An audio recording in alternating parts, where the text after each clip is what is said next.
The production desired is selected and started at the user console.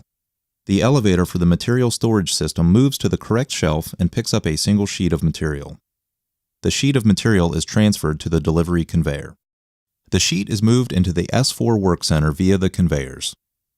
As it is moving, the centering bar is raised from the work surface and travels inward. When the sheet is moved into position, the centering bar moves the sheet against the manipulator, squaring it to the machine and establishes reference. The pinchers on the manipulator close onto the sheet, holding it during the machining process. The manipulator moves the sheet into position and the punching and shearing process begins. The manipulator moves the sheet under the punching head, and as needed, each tool is fired. Each punch is connected to its own hydraulic piston, so each one of the tools can fire independently of one another. By virtue of this, redundant sheet travel is eliminated during machining. The movements of the sheet are optimized to take advantage of the position of the sheet versus the position of the tools required to create the final parts.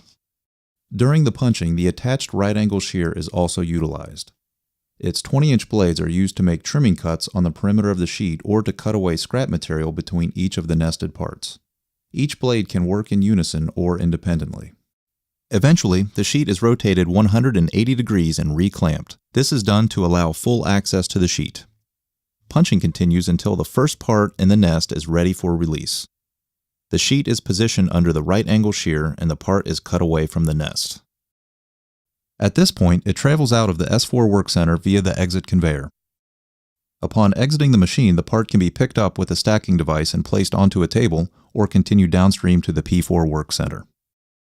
The panel is passed from the section of the upstream blanking machine to the loading side of the panel bender and is pre-centered for referencing in the machine. The panel enters the machine via the transport trolley and is referenced by a 3-point reference system. This ensures that the panel is square and centered properly for processing. The panel is checked by the rotator clamp for thickness to ensure accuracy of the angles and will adjust accordingly without any personnel intervention.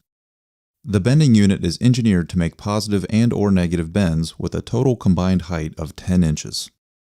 Once the panel is formed, the part is pushed off to the unloading section while the next part is brought on for referencing and processing.